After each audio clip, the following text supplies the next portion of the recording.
Good morning. We are at the Coeur d'Alene Lake,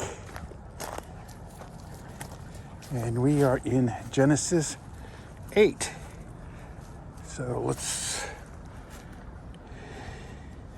get to it. Reading from the Bible Experience.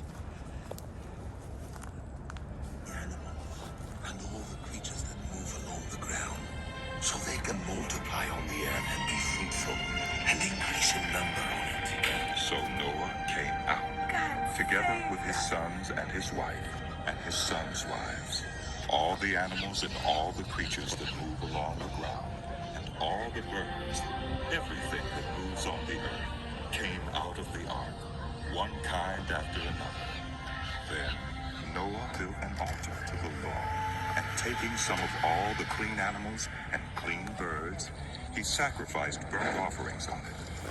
The Lord smelled the pleasing aroma and said in his heart, Never again will I curse the ground because of human beings, even though every inclination of the human heart is evil from childhood. And never again will I destroy all living creatures as I have done. As long as the earth endures, seed time and harvest, cold and heat, summer and winter, day and night will never cease. Then God blessed Noah and his sons, saying to them, Be fruitful and increase in number, and fill the earth. The fear and dread of you will fall on all the beasts of the earth, and all the birds in the sky, on every creature that moves along the ground, and on all the fish in the sea. They are given into your hands. Everything that lives and moves will be food for you. Just as I gave you the green plants, I now give you everything. But you must not eat meat that has its lifeblood still in it. And for your lifeblood, I will surely demand an accounting. I will demand an accounting from every animal, and from each human being too. I will demand an accounting for the life of another human being. Whoever sheds human blood, by human beings shall their blood be shed. For in the image of God has God made humankind. As for you, be fruitful and increase in number. Multiply on the earth and increase upon it. Then God said to Noah and to his sons with him, I now establish my covenant with you and with your descendants after you, and with every living creature that was with you, the birds, the livestock, and all the wild animals, all those that came out of the ark with you, every living creature on earth. I establish my covenant with you. Never again will all life be destroyed by the waters of a flood. Never again will there be a flood to destroy the earth. and God said, This is the sign of the covenant I am making between me and you and every living creature with you. A covenant for all generations to come.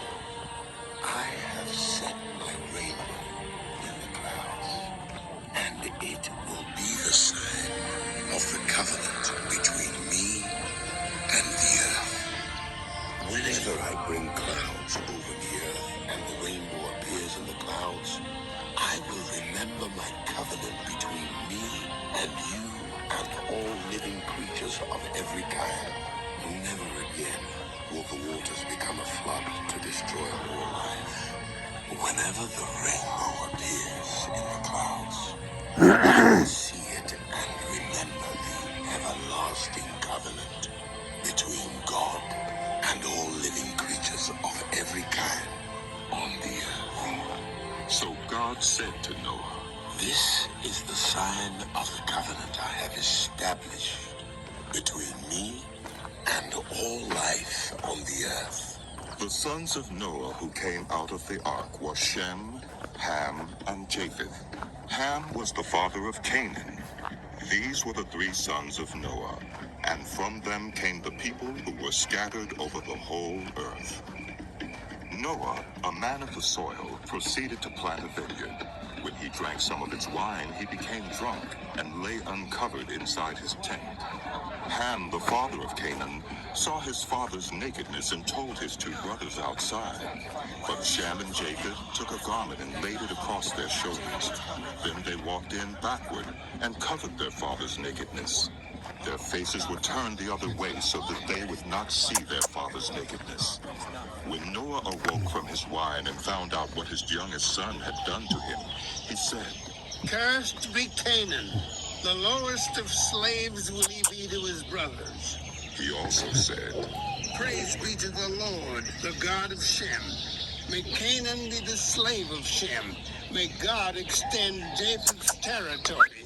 May Japheth live in the tents of Shem, and may Canaan be the slave of Japheth." After the flood, Noah lived 350 years.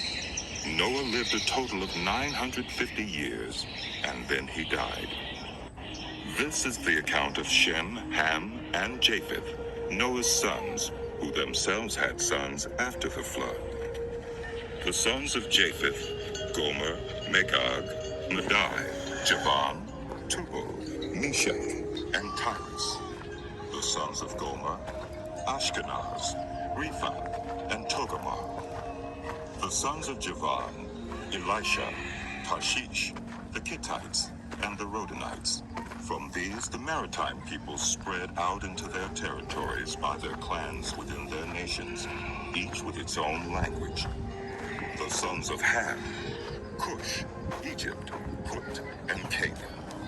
The sons of Cush, Seba, Havilah, Sabta, Raima, and Sabteka. The sons of Raima, Sheba, and Dedan. Cush was the father of Nimrod, who became a mighty warrior on the earth. He was a mighty hunter before the Lord. That is why it is said, like Nimrod, a mighty hunter before the Lord. The first centers of his kingdom were Babylon, Uruk, Akkad, and Calneh in Shinar.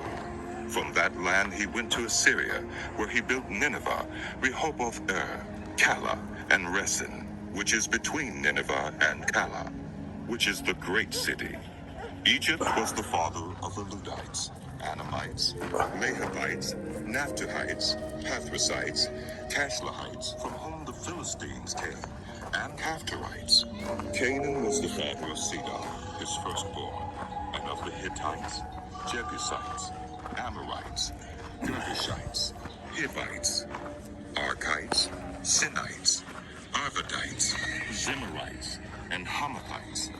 Later, the Canaanite clans scattered, and the borders of Canaan reached from Sidon toward Gerar, as far as Gaza, and then toward Sodom, Gomorrah, Admah, and Zeboiah, as far as Lasha. These are the sons of Ham by their clans and languages, in their territories and nations. Sons were also born to Shem, whose older brother was Japheth. Shem was the ancestor of all the sons of Eber. The sons of Shem, Elam, Asher, Arphaxad, Lud, and Aram. The sons of Aram, Uz, Hul, Gether, and Meshach. Arphaxad was the father of Shelah, and Shelah the father of Eber. Two sons were born to Eber. One was named Peleg, because in his time the earth was divided. His brother was named Joktan. Joktan was the father of Almadad, Sheleth, Hazarmaveth, Jerah, Hadoram, Uzal, Dikla, Obal, Abimael, Sheba, Ophir, Havilah, and Jobab. All these were sons of Joktan. The region where they lived stretched from Nishat toward Sephar in the eastern hill country. These are the sons of Shem by their clans and languages, in their territories and nations. These are the clans of Noah's sons, according to their lines of descent, within their nations. From these the nations spread out over the earth after the flood. Now the whole world had one language and a common speech. As people moved eastward, they found a plain in Shinar and settled there. They said to each other, Come, let's make bricks and bake them thoroughly. they used brick instead of stone and tar for mortar. Then they said, Come, let us build ourselves a city with a tower that reaches to the heavens, so that we may make a name for ourselves and not be scattered over the face of the whole earth. but the Lord came down to see the city and the tower that they were building. The Lord said, If as one people speaking the same language, they have begun to do this, then nothing they plan to do will be impossible for them. Come, let us go down and confuse their language, so they will not understand each other. So the Lord scattered them from there over all the earth, and they stopped building the city. That is why it was called Babel, because there the Lord confused the language of the whole world. From there, the Lord scattered them over the face of the whole earth. This is the account of Shem's family line. 2 years after the flood, when Shem was 100 years old, he became the father of Arphaxad. And after he became the father of Arphaxad, Shem lived 500 years and had other sons and daughters. When Arphaxad had lived 35 years, he became the father of Shelah. And after he became the father of Shelah, Arphaxad lived 403 years and had other sons and daughters. When Shelah had lived 30 years, he became the father of Eber. And after he became the father of Eber, Shelah lived 403 years and had other sons and daughters. When Eber had lived 34 years, he became the father of Peleg. And after he became the father of Peleg, Eber lived 430 years and had other sons and daughters. When Peleg had lived 30 years, he became the father of Reu. And after he became the father of Reu, Peleg lived 209 years and had other sons and daughters. When Reu had lived 32 years, he became the father of Serug. And after he became the father of Serug, Reu lived 207 years and had other sons and daughters. When Serug had lived 30 years, he became the father of Nahor. And after he became the father of Nahor, Serug lived 200 years and had other sons and daughters. When Nahor had lived 29 years, he became the father of Terah. And after he became the father of Terah, Nahor lived 119 years and had other sons and daughters. After Terah had lived 70 years, he became the father of Abram, Nahor, and Haran. This is the account of Terah's family line. Terah became the father of Abram, Nahor, and Haran. And Haran became the father of Lot. While his father Terah was still alive, Haran died in Ur of the Chaldeans, in the land of his birth. Abram and Nahor both married. The name of Abram's wife was Sarai, and the name of Nahor's wife was Milcah. She was the daughter of Haran, the father of both Milcah and Ishkah. Now Sarai was childless because she was not able to conceive. Terah took his son Abram, his grandson Lot, son of Haran, and his daughter-in-law Sarai, the wife of his son Abram, and together they set out from Ur of the Chaldeans to go to Canaan. But when they came to Haran, they settled there. Terah lived 205 years, and he died in Haran. The Lord had said to Abram, Go from your country, your people, and your father's household to the land I will show you. I will make you into a great nation, and I will bless you. I will make your name great, and you will be a blessing. I will bless those who bless you, and whoever curses you, I will curse. And all peoples on earth will be blessed through you. So Abram went, as the Lord had told him, and Lot went with him. Abram was 75 years old when he set out from Haran. He took his wife Sarai, his nephew Lot, all the possessions they had accumulated, and the people they had acquired in Haran, And they set out for the land of Canaan, and they arrived there. Abram traveled through the land as far as the site of the great tree of Moreh at Shechem. At that time the Canaanites were in the land. The Lord appeared to Abram and said, To your offspring, I will give this land. So he built an altar there to the Lord who had appeared to him. From there he went on toward the hills east of Bethel and pitched his tent, with Bethel on the west and Ai on the east. There he built an altar to the Lord and called on the name